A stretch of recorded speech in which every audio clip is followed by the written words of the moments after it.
Welcome to Title Talk, a podcast for real estate investors where we cover tips, tricks, and trends in the industry. This podcast is all about providing valuable insights to help you maximize your investment opportunities. Whether you're a seasoned pro or just getting started, Title Talk is the place to stay in the know and get inspired. So grab your headphones, tune in, and let's talk title.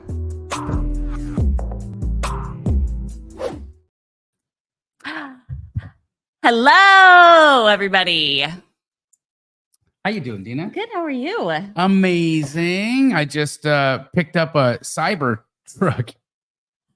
New Tesla owner. I just got a new Tesla, but I haven't seen the inside of a truck before. You got a new one? I did a What, couple weeks ago. Oh, really? Just the same thing, though? No, different. I got the Y. Oh, okay. Is that what you're driving right now? It's the same color. Same color. Okay, Yeah. so red. Rad. But you got the truck. I got the it's weird, man. I don't know what I think about it. But anyhow, it's a tax write-off, and then also it's it'll cash flow. Oh, because you're gonna churro it? Hell yeah. You think I that thing has already been listed. Really? Yeah, I got the VIN and I said throw that thing on Turo. You just picked it up probably off of Raintree right now. I just picked it up. It'll probably go on its first trip tomorrow or the day after. Oh my gosh. Yeah, because I don't give a F. I'm just playing. Well, is this really you? Because I feel like you're doing an AI challenge, and I just want everybody to know if this is really you or not. Yeah, I'm here right now. It is. You're in five places at once. I try to be. Yeah. I try to be. I'm really excited about today's episode. Me too. So an amazing guest with us on Title Talk. Incredible guest with us. So we had lots of conversations about this gentleman, Pace and I, and so many people in the real estate industry have inadvertently been influenced, have had legal advice, even though he probably would not say that he gave them the advice, because you know how that goes. Yes. But because Sean St. Clair is a legend in the world of real estate law. Our very good friend Pace Morby is a client and has had so many opportunities to share Sean's wisdom with the world, but we've never had him on Title Talk. And this is going to be an incredible episode because I got questions and I know the audience has questions, and he's just so knowledgeable about all things real estate. But then in addition to that, he's really well-versed in wholesale. He's really well-versed in creative finance. And it's always great to ask the hard questions to somebody who understands the complexities of these types of deals, the liabilities, the risks, and then also how you can leverage those risks towards a great reward. And so I think this is going to be just a phenomenal opportunity for us. Yeah. So my history with Sean goes back, I don't know, like at least 10, 12 years ago. He helped my dad on some commercial stuff and some land stuff. And since then, I know he's helped hundreds and hundreds of investors in our space. You know, he grew up knowing that he wanted to help people, but he did not want to be an attorney. And his path. Oh, what did he want to be? Well, I don't know what he wanted to be. Let's ask him. But you know what? His path was interesting. My dogs are licking your legs. Yeah, right? They are totally like, I am their dinner. I see her I am face the right snack. now. She keeps doing this, and I'm like, you put lotion on your legs. Yes. Yeah. Well, Venice is gonna lick it all off. I apologize. That's so funny. So his path to law school really, he had a little detour in Las Vegas because he was in a bank robbery in California when he was a teller. So his path to where he is today, just like all of us, has a unique story. And I'm excited for our listeners to learn about that, along with one of his big passions, which is giving back and contributing, which he does a lot of in the field, and he does a lot in Malawi as well. Wow. All right. Well, without further ado, let's bring the legend himself on. How you doing, Sean? Doing well. How are the two of you? Phenomenal. We are Couldn't good. be better. Yeah, we're a little, Arizona, we're a little sticky. Yes. And my legs are extra sticky because the dogs are licking them, but we're good. Where are you at today, Sean? I'm in our office in Scottsdale. So okay, I'm so in you're town today. you're just as hot as we are then at some level. Yeah. Do you find yourself trying to leave Arizona during the summertime and getting somewhere a little cooler? Yeah, I actually my family and I have relocated to up in Wisconsin. And so I'm normally up there, and then I try to be down at our office in Scottsdale about 1 week a month, and so this is that week that I'm in town. But normally I'm up in Wisconsin. So What part? Sheboygan. Sheboygan. I've always wanted to say Sheboygan. Sheboygan. Yeah. Now you have a reason. Thanks for giving me the reason. So, Sean, question: who can I sue about the weather here? Man, you know, it would not be smart to sue God, but that would probably be your option, you know. Okay. Well, since that's not possible, then I guess we'll just have to put up with it. But I got so many questions I want to ask, and I think, are we ready to? Yeah, rock and roll? let's do it. Yeah, All right. absolutely. Well, Sean, I apologize for the rapid fire that we might have today, but He's please excited. Like take your time, and you know, if I ask too many questions, just tell me to hold my horses. But what are you seeing in the landscape right now for wholesale real estate? There's so many regulations, so many things coming down. There's just, you know, complete asinine of a law that just got written in South Carolina. In my opinion, I'm going to just say what I want in this regard because I don't live in South Carolina and I'm not doing business in there. So I'm not worried about any of these schmucks coming after me. But what are your thoughts about this? Because it feels to me like it's politically motivated. It feels to me like the NAR is trying to position itself to try to protect what it thinks are agent deals or agent commissions, and at the expense of what I think is a capitalist. You know, what we're doing here is capitalism, right? And I should be able to buy and sell things. I should be able to buy something a little lower and sell it a little bit higher. It should not be even a question. We're in the United States, so what are your thoughts about this? It's just craziness. Yeah, so South Carolina is a little bit of an anomaly. So we've had some states who have come out and said, hey, if you're going to wholesale, you need a real estate license to do it. And that can kind of be expected. We've had other states like Arizona and Wisconsin, where I'm also licensed, who have come out and passed disclosure requirements where you have to disclose, you know, in your contract that you're a wholesaler and what that means. And then on your assignments, you have to disclose that, you know, you don't have title to the property and it is reliant upon the closings rely upon the seller's cooperation and deeding of the property. And once again, those make sense. South Carolina took it, you know, to the extreme. Not only did they say, look, wholesaling falls within the definition of real estate licensed activity, but then they took it a step further and said, you know, not only does it fall within this category, this license category, but then if you are a licensee in South Carolina, you can't wholesale. Right. So they even, you know, went a step further, basically tried to ban wholesaling. But not only did they ban wholesaling, the way they drafted it deals with more of the marketing side of the transaction as opposed to just saying, oh, you can't wholesale. And so the result is, you know, double escrows aren't even doable Right.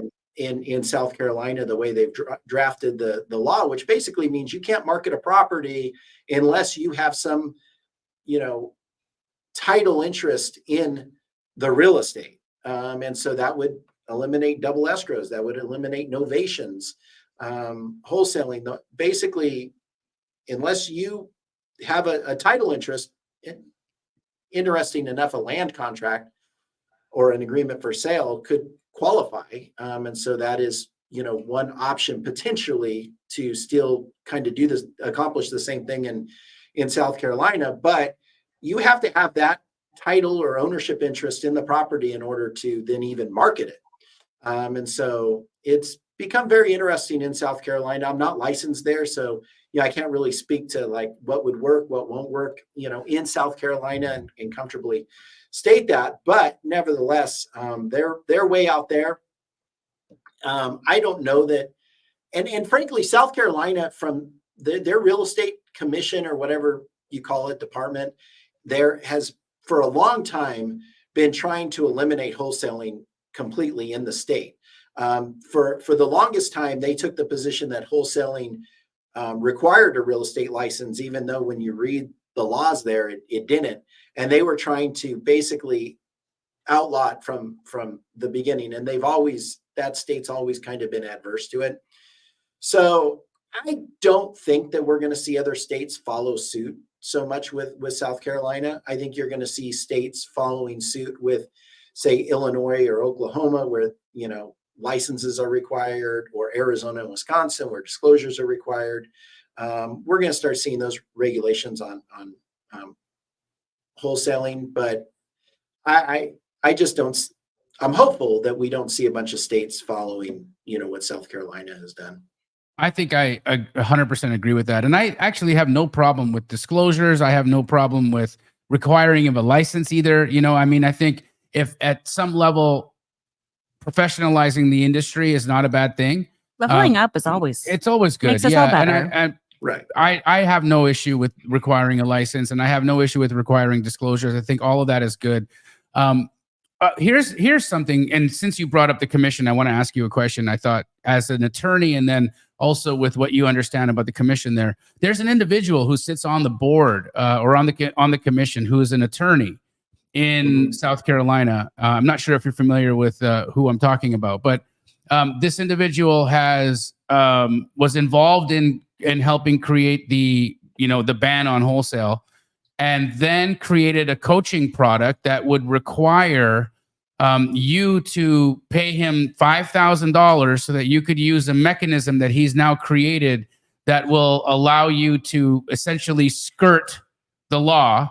What they're doing is it's essentially an agreement for sale, but he wants to trademark it under his own verbiage and whatnot as a way to essentially wholesale without it being wholesaling. What are your thoughts about the ethics of that? Just as an attorney, you know, as somebody who was involved in actually voting in this law, and then creating a product that allows you to skirt it, or to try to force you into doing that if you want to continue wholesaling. What's your thoughts on the ethics of that? Well, I'm going to punt a little bit on the issue. I don't personally know the attorney, but I'm familiar with who it is, and you know, I've watched different, you know, videos and things that he's done. And one of the things that I do remember about seeing an interview with him is that at some point he recused himself from the process, and I just don't remember when that was. Okay. And so because of that, you know, I wouldn't be comfortable, you know, speaking one way or the other, because I would want to know, okay, when did he recuse himself? And Sure. you know, at that point, you know, if you've recused yourself and the commission passes it, you know, why not? I mean, you know, offer your services and abilities to, you know, allow people to continue to do business in that state. That makes sense, actually. When you put it that way, if somebody has removed themselves from the conversation, or at least removed themselves from voting, Yeah. maybe not so much the conversation, but voting. I understand the want to have to just kind of leave that there, because we don't know all the details and whatnot. So, but I do feel that you're correct. We're not likely to see something as draconian enacted in other states. I think that disclosures will definitely come. I think we were ahead of the game with that too. Yeah. I mean, of course, ours came out in 2022. Yeah. Right. Some people are still like just trying to figure out whether or not they should include anything. Yes. Yeah. How do you see this affecting the world of creative finance? Do you think similar regulations might come down the pipe with respect to that as well? I do think we're probably going to see some level of regulation on creative finance. One of the concerns that is out there with creative finance and you know, with those that are doing it in volume, that know how to do it properly, with attorneys that are involved in creative finance, the biggest concern actually is the wholesaling of a creative finance transaction, where, you know, unlike a regular wholesale where, man, the sellers they don't care where their cash is coming from. It's green, right? Right. In the creative finance space, you know, the seller and the end buyer is still locked together in a relationship. And so you have a seller who enters into a contract with somebody who, you know, sells them on creative finance, and they're like, well, I like you, I trust you, I feel good about you, and so I'm willing to do this transaction knowing that we're still going to be together even after the closing. And then all of a sudden, this other buyer steps in and they're like, I don't know this person. I haven't built a relationship or trust with this person. And then what happens when that buyer ends up, not doing the right thing and not paying the mortgage, not paying the seller the amounts that are owed? You could see that a seller goes and files a complaint wherever they can against whoever they can. And there's a lot of concern with the wholesaling of creative finance transactions because of that, because of the relationship that continues on post-closing and the rapport that was originally developed that isn't going to be there potentially with that end buyer and the seller. So I think, there are ways to structure the transaction legally where the initial buyer stays in the transaction for good and can, make things right. Could you speak to that?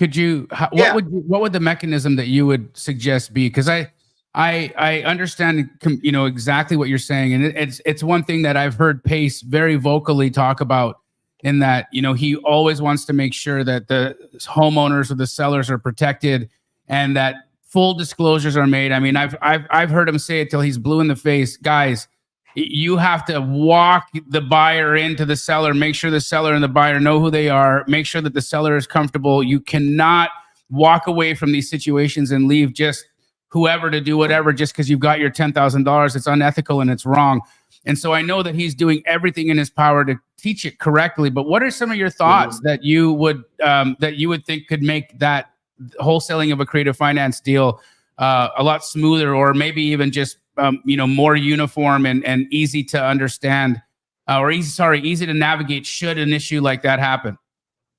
Yeah, so if you're the original buyer and you want to structure it so you stay in the transaction even post-closing to make sure that the end buyer performs, there's really 3 ways to do it. So the first is basically a double closing. So you close and you provide the seller with a wrap or performance note and deed of trust, and then you convey it to the end buyer with your own performance note and deed of trust, so that if the end buyer doesn't perform, you can foreclose and take them out. You can also close to the end buyer using an agreement for sale, which, depending on the status of the property, is a shorter time period to forfeit that interest. So that's one, which is basically your double close scenario. Your second is to utilize a land contract not a land contract, a land trust, with the trust being the buyer.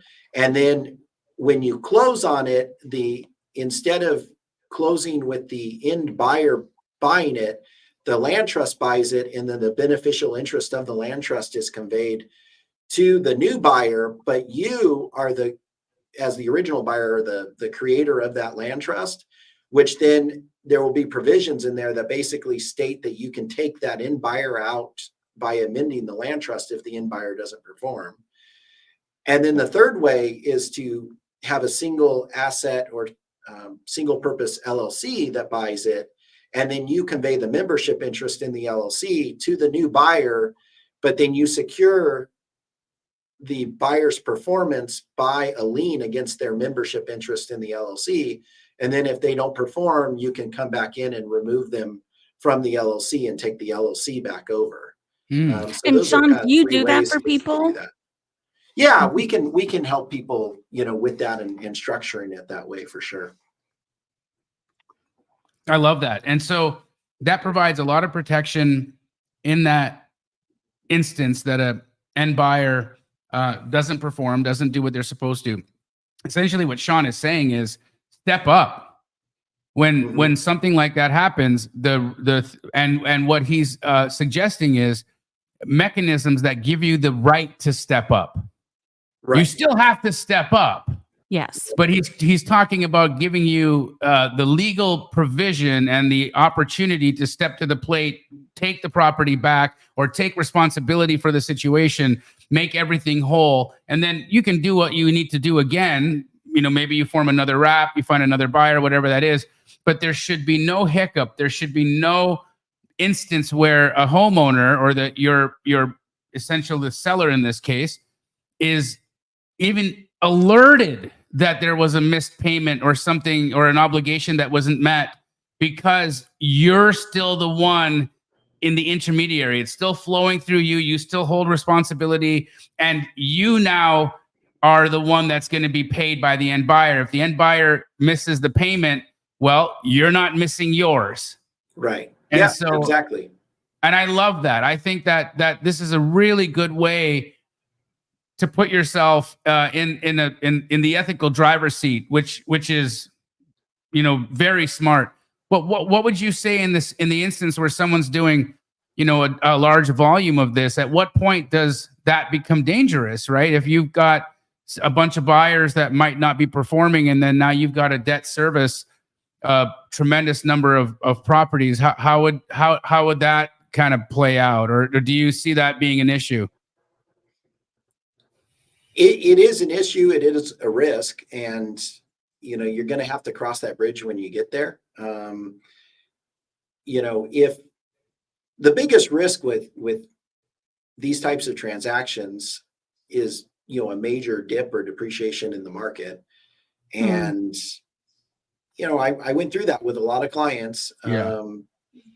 Starting in 2008, and you're going to have to cross that bridge. But if you're going to be doing this in volume, you have to accept the fact that, you're playing in the big leagues and you're going to just have to deal with it and figure it out. And hopefully you're still going to have the resources and ability to do it right. I mean, we have investors here in Arizona who,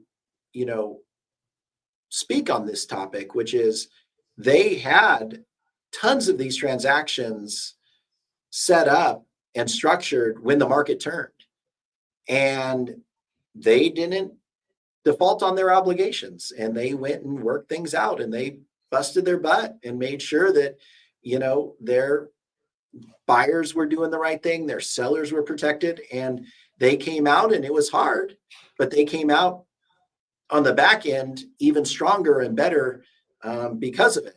And so it can be done. There are players in this market who have done it and done it to a large volume, but you just have to be prepared to deal with it if that time comes. I love that.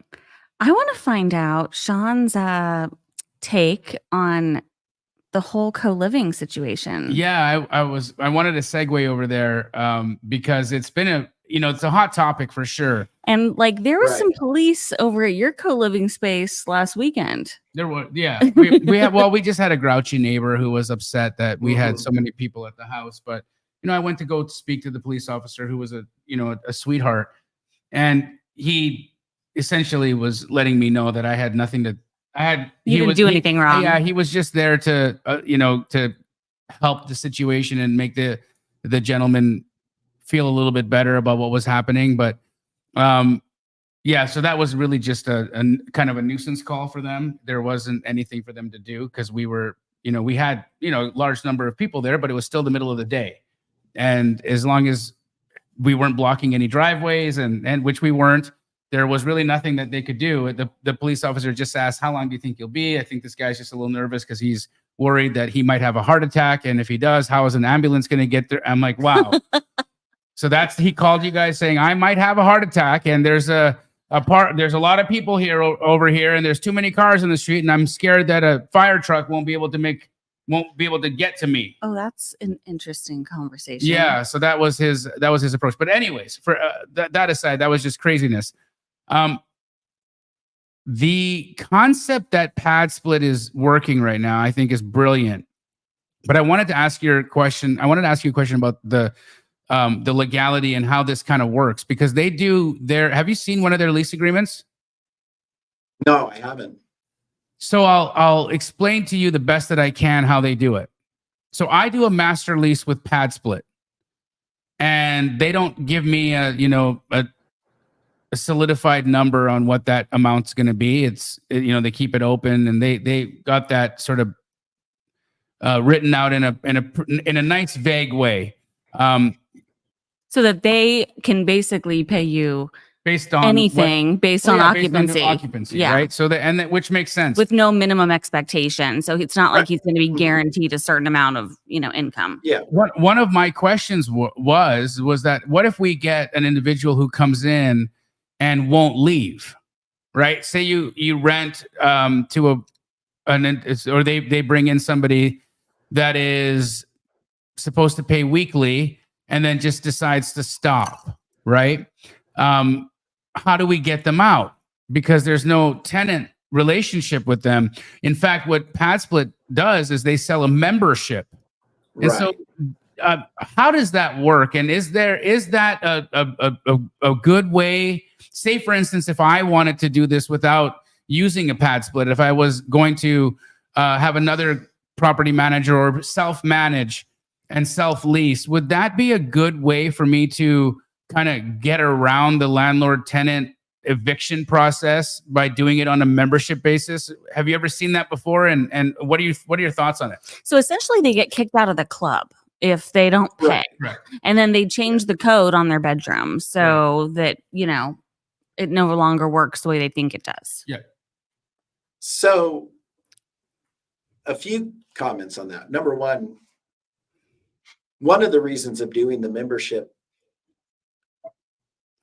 interest as opposed to just entering into either a weekly or monthly lease would be to make sure that you don't have any issues with the HOA, because the HOA, you have to look at the CC&Rs, but most CC&Rs, even if they prohibit like short-term leases and stuff, they can't prohibit somebody from using their own property. So if you have a 1% membership interest in an LLC, that's technically your property that you can use, right? And then second, there are, zoning restrictions sometimes as far as occupancy limits and things like that, and the number of unrelated persons that can live in a dwelling. But once again, if you're on a company that owns it, you kind of potentially get around those restrictions. But as far as the eviction goes,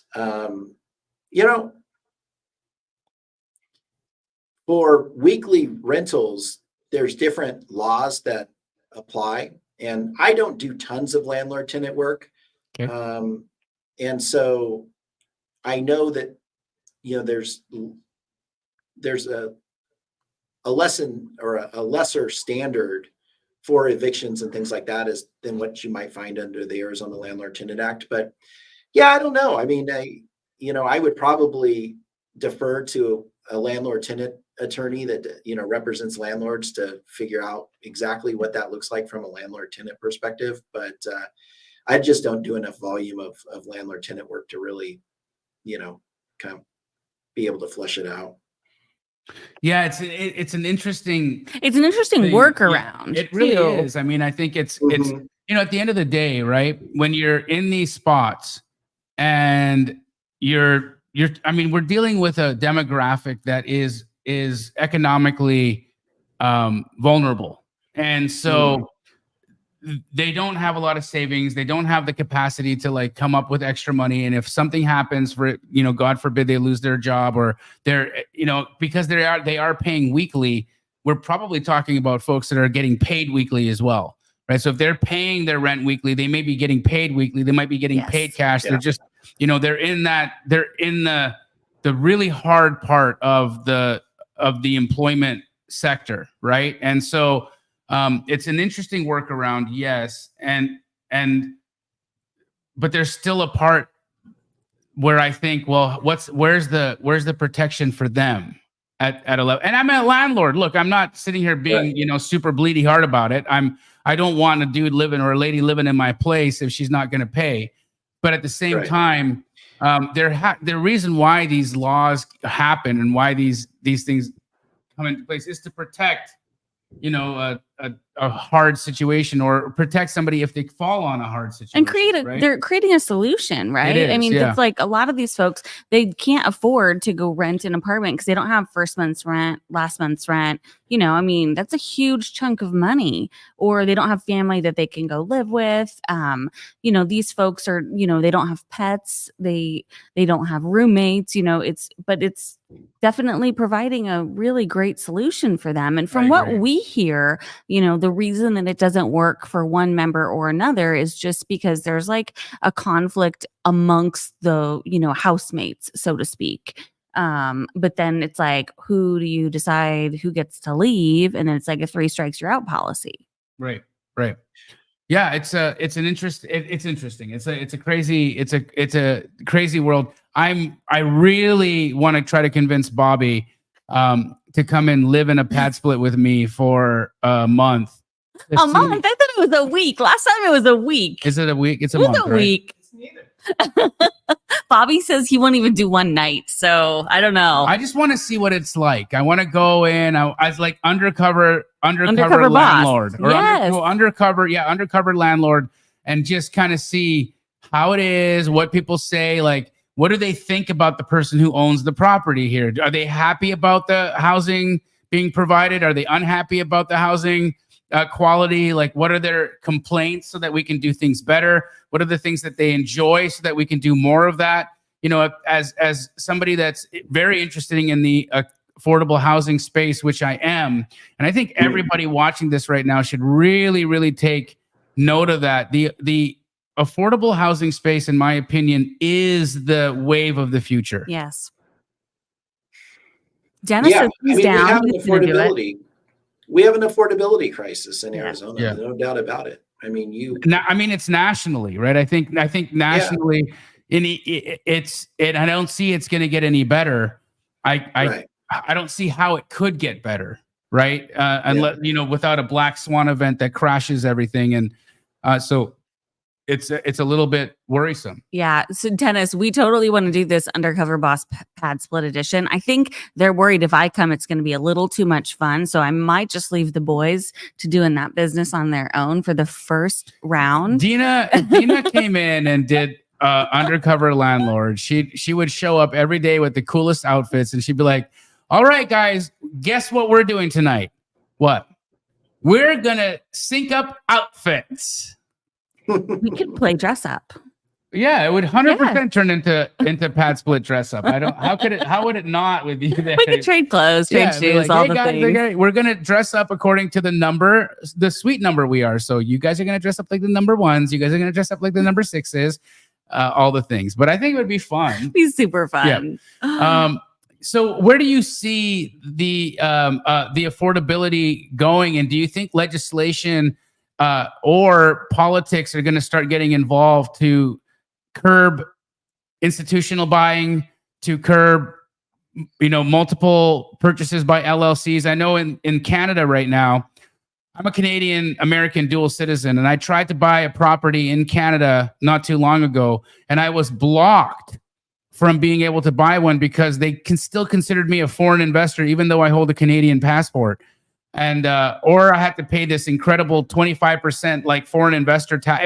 It was just nutty. Like a FERPTA thing. Yeah. Do you see things like that coming down the pipe in the United States? I don't think so, but I mean, it would bother me to try to restrict your, mom and pop investor, your, LLC investor type situation. But it does bother me that just from a fairness perspective, that you can have these Wall Street firms come in, pay cash, and buy single family homes, and basically unfairly compete against the home buyer that wants to just reside in the property, the homeowner who's getting financing. Like, they're not going to compete with a Wall Street firm coming in and offering cash so they can rent a property. And to me, that's problematic. I don't think Wall Street should be investing in single family dwellings. Let them buy multifamily, let them buy, commercial, developments, whatever. But to come in and just buy one single family dwelling and take it away from somebody who wants to live there, just that bothers me. Whether or not we're ever going to see any legislation, I don't know. But can I share with you something that happened when Pace and I were flipping houses on the TV show, and there was a sale that went down, and I wanted to ask an attorney about this, and thankfully you were here and we're talking about this subject. So what transpired was we purchased a property, we fixed it up, and we made a decision as a group that we really wanted to try to sell to a family. And so for the first 72 hours, we were only looking at offers from individuals. And once the 72 hours were gone, we really weren't able to get to where we wanted to be at that time. There was qualification issues and all this, but what ended up happening was we got an offer, and the offer was $25,000 above list, which was happening at the time. We refused it. We rejected it, still wanting to try to sell to a family. That same company then offered an additional $75,000 above the $25,000. So we're $100,000 over. Wow. And there was no justification for that. It would never appraise at that price. They Were they paying cash or? They were paying cash. Okay. They were overpaying at a nutty level. And we sat and thought about it for a minute, and we're like, what is happening here? Why are they doing this? What is the purpose? We did take the offer. I'm not going to sit here and pretend that we were, that we're not capitalists and we didn't take the extra $100,000. Right. We did. But here's what I found out afterwards, Sean. I looked at the area. I looked at because it was really bothering me, right? Why would they pay $100,000 over? And that same company owned 30 houses in the subdivision. So when they overpaid by $100,000 on the one, they raised the value of all the others. And it was a strategic overpayment. It was a strategic overpayment to a level of, I think, collusion. I think that was that at some level that is colluding, and you are artificially inflating the value, and they were artificially inflating the value of that entire balance sheet of property that they owned in the neighborhood. And I was the only one who uncovered it. And I'm sitting there thinking, do I whistleblow this? Like, what do I do? Would anyone even listen to me, or am I just paranoid? What are your thoughts as an attorney? What did I see there? I don't think it's illegal. I'm not aware of any restriction that states that, you can't go and buy in an area that you own other property in. And, if you're willing to pay that, we all know what the effect is, but I'm not aware of anything that, would make that, illegal or improper for them to have done what they did.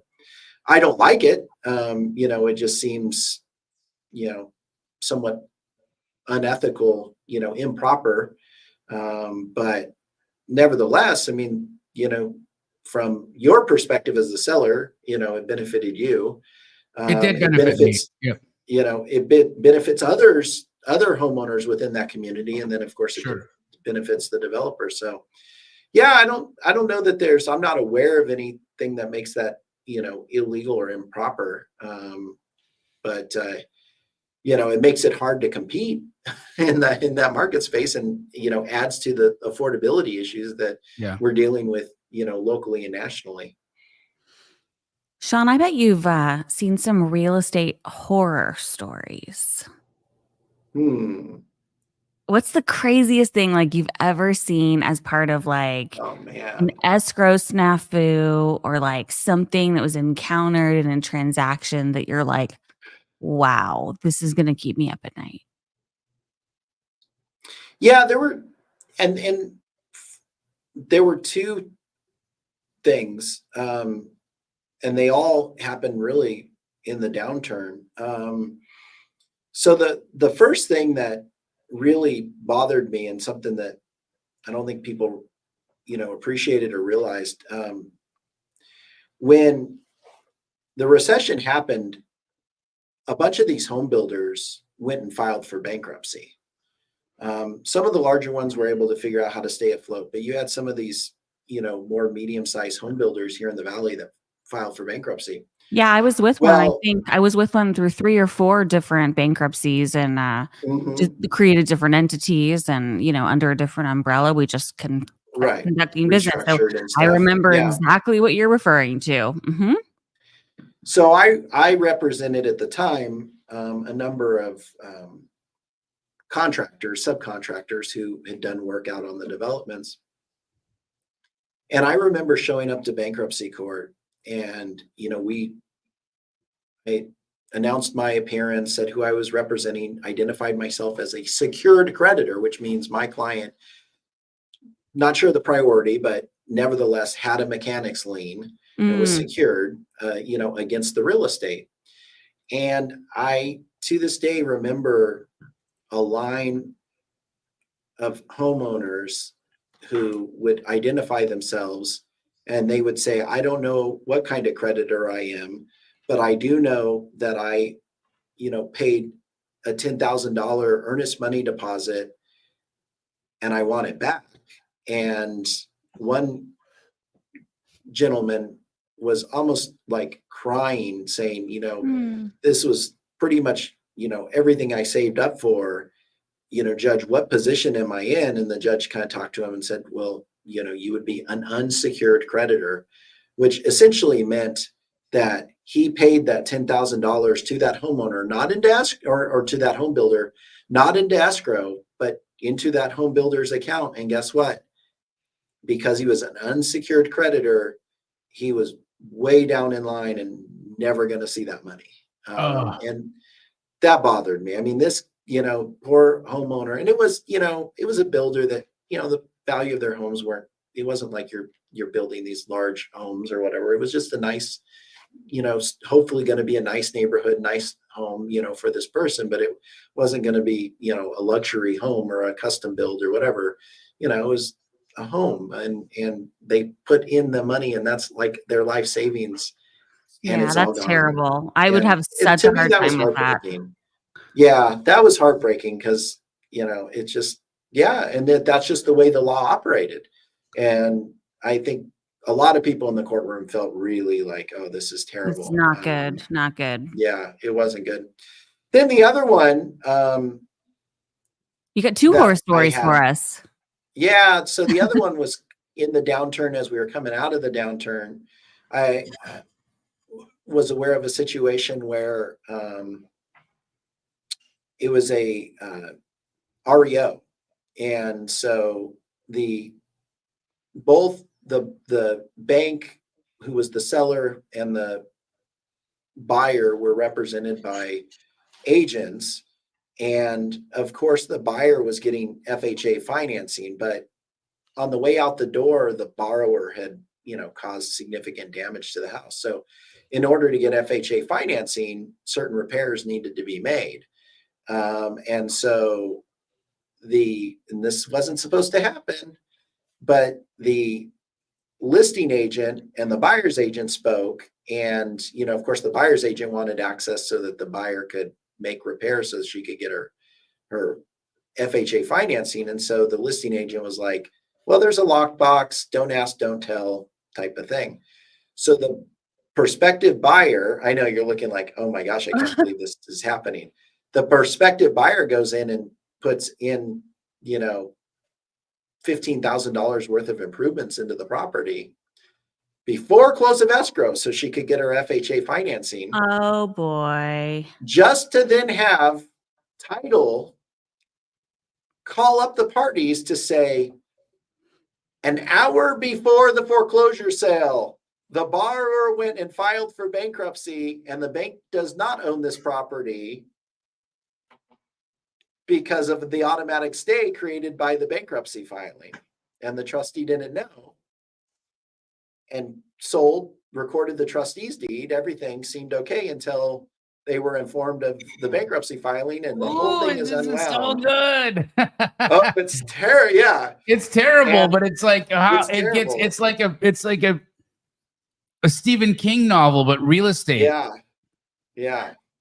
Wow. No, I do remember Yeah. during like inspection periods and like while all of those things were going on, people would just walk in and they would steal like they would take like the hardware for like the plumbing, and they would take like the AC stuff, and they would take light fixtures. Like if something was like going into short sale or foreclosure, like I'll be honest.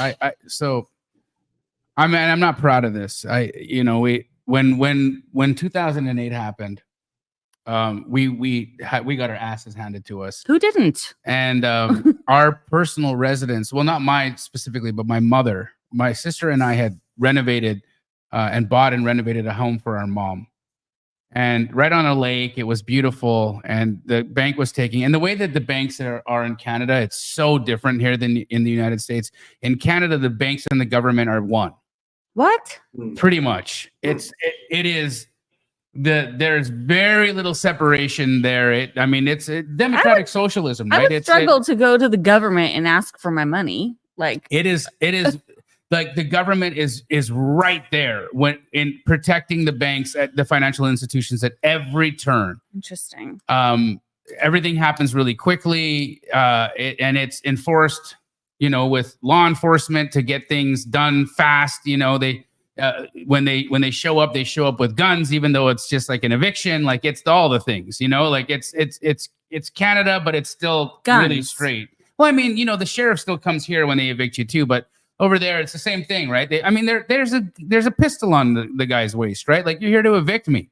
Why you got a gun? You know what I mean? Like this wasn't necessary, right? It's not. You can send a process server to get me out of here. Why are you holding a pistol? Maybe you could send him to your next pad split eviction. Right. But what we did do is we put an ad in the newspaper on the internet, and we said, hey, there's all kinds of stuff in this house. Come get it. And we had just renovated the home, and people came and they stripped out the floor, they stripped out the appliances, and it was terrible. I'm not proud of what I did at that time, but it was what it was. I was saddened by the whole situation, but yeah. So I get it. I've been on the other side of that, and looking back at it now, I would have never done that again. I wouldn't do that today. No. You're a different person. I was in my 20s, right? But I was just like, I was so mad about it. I was so mad at how it all transpired. So I understand the emotions that get people to do shitty things. And I would say that wasn't a good thing, right? But I can admit that that wasn't my finest moment. What do you think our biggest vulnerability is, Sean, right now on a legal standpoint, as investors, right? Where do you think our biggest vulnerability is in terms of how we're protecting ourselves? How we're operating, whether it be through leverage or the instruments that we're using. Where do you see the investing space right now having a major vulnerability? So, two things. One is a lack of disclosure in creative financing transactions, both on the seller side and the buyer side.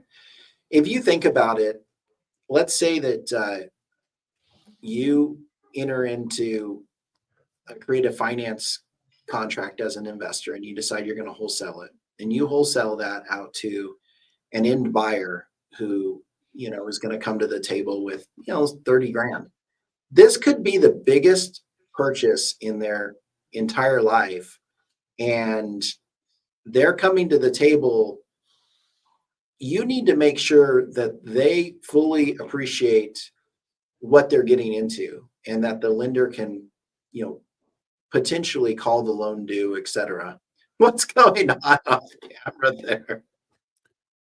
No, I'm sorry about you that. never We know don't- what's yeah. going to happen Yeah. on Title Talk, guys. I'm really sorry. He's probably just like, what's going on? Their attention just went like.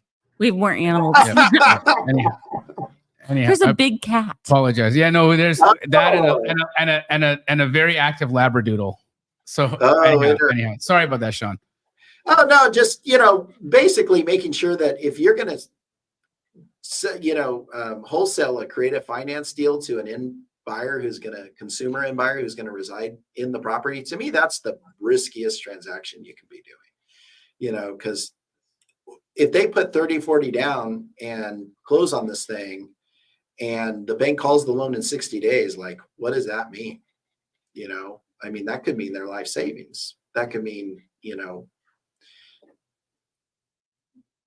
basically damage financially that they may never recover from. So making sure you have the disclosures there. The second thing is approaching sellers who are in foreclosure or default. There's some interesting interpretations that are going on out there from a regulatory standpoint that people need to be aware of. So let's talk about unpack that, please. Yes, Unpack please, that. What because distress is definitely a lead source that okay, people so is there are you Yeah, talking about so- potential predatory Like behavior, pre- looking at distress, or trying to go and create an opportunity from a distress situation? Please explain. Yeah, so if you look at states like Colorado, for example, they have what's called a foreclosure consultant statute, which basically is somebody who is assisting with, like a loan modification, assisting with, trying to stay or stop a foreclosure. And then they go a step further and call someone a foreclosure purchaser. And so if a loan is 31 days past due, then you qualify as a foreclosure purchaser. And in that case, depending on what you're doing and how you're structuring the transaction, you have to give a lot of certain like disclosures and things like that. There's other states that don't have that foreclosure purchaser, provision, but only have the foreclosure consultant provision. And Mike, the concern is you want to make sure that, those are being interpreted correctly amongst the states, and that they're not. So are you saying that there's an impropriety possibly from the people knocking on the door or approaching the seller, maybe making them think that they have less time or that the situation is worse? No, it's not so much misrepresentation, it's a lack of disclosure. So like in Colorado, you have to basically give like 3-day right of rescission if you're going to buy a property that's distressed. Oh, snap. Yeah, and a So lot they of got notice. 3 days to make a decision because you're talking The to seller somebody. does. The seller can back out in 3 days because if they're in a distressed situation, they're not of sound mind. Yes, that's And what so I'm getting at. Oh, that's so good. And that's true. it's emotional. It's an emotional decision, Yeah. but oh man. So, What about wow, like I never thought about pre-distress? that. Like pre-distress, like before it's been so given like a Colorado defines distress as 31 days past due. So it doesn't even have to be in foreclosure. It could just be that they're 31 Notice of days default. late. Yeah. Yeah. and pre-NOD, so- like Whoa. because So- today people are going after distress because there's a late on a credit of some sort, right? It could be a late on a car payment, it could be a late on a credit card payment, but that will potentially lead to being late on a mortgage payment, right? So those Right. kinds of leads people are definitely pursuing when they are actively going after distressed sellers. Is that potentially at risk, you think? No, you're really just talking your mortgage loans, is what the foreclosure purchaser statutes are looking at. And Okay. they have them in different states. So there's about a handful of states that have very similar laws to Colorado. In Wisconsin, we have a foreclosure purchaser law, but it only applies if the loan is in default and you are then offering to allow the seller to stay in the home post-closing via a lease and or option, or you give them the option to purchase even if they're not going to reside in the property. Like you give them the ability to buy it back. So if they're in default and you give them the ability to either stay or buy it back, then you have all these disclosures you have to give in that case as well. So it's basically knowing your state's foreclosure, they're called foreclosure protection statutes, knowing those statutes and making sure that Foreclosure how your state protection statutes. foreclosure rescue laws is what they're called. Foreclosure Rescue laws. Yeah. Brother, you just And opened my eyes to a whole new world of research. Thank you. Yeah, absolutely. So You're gonna keep him up making sure you tonight. know how they're interpreting, how the states are going to interpret those as well. Yeah. So so that's, to me, making sure you're complying with those laws is huge. And that you see right now in the investor space as being a like a Vulnerability. an open vulnerability. Major That if we vulnerability. tighten that up, if we all learn the rules and we tighten up our process, we'll do better. We're almost done, but there's one thing I wanted to touch on before we leave today, and it's memorandums. Uh-oh. Oh gosh. Memos. That's a fun topic. I hate them. Yeah. But you've had to do them sometimes. I've had to do them, but I hate them. I think that the reason why I'm actively in one right now where a seller is trying to just run away from a deal, and we filed a memorandum. It's not me, my team filed a memorandum. I'm of course. Is it because somebody else came back? Who knows? Who knows what makes the seller decide not to go? But what are your thoughts on the memorandum, Sean? Like, is it here in Arizona? Yeah, is it extortion? Is it a really good opportunity or a really good mechanism or instrument to stop people from entering into agreements that they're not going to follow through with? Is it a mix of both? Should it be done on every contract? Should it not? What are your thoughts? So in Arizona, and I'm only speaking to Arizona on this, in Arizona, if you are going to record a memorandum, there's certain things that you have to have, which is permission from the seller to record a memorandum as stated in, say, a purchase contract. So you have to have written permission. If your contract doesn't have that, then our statutes say that the recording of that memorandum is presumed to be valid and wrongful. And that's okay, why wait. You guys So insure over them if it's not in the original contract. Yeah. So in their original agreement for sale, it needs to specifically state that is a possibility when they go to sign it, correct? Then they sign it, and that's why it's insurable. That's why they grant permission, because when they say we're going to record a memorandum and they sign, then that's permission, correct? That's permission if it's in the purchase contract that says Yes. that the buyer has the right to do that. But a lot of people record memorandums without getting that permission. Oh, that's what we see more than anything, actually. Yeah, that case, it's wrongful, and it's frankly criminal. It's a misdemeanor to record a memorandum without authorization. There's a group here in Arizona who you see us getting all giddy up in here. What they do is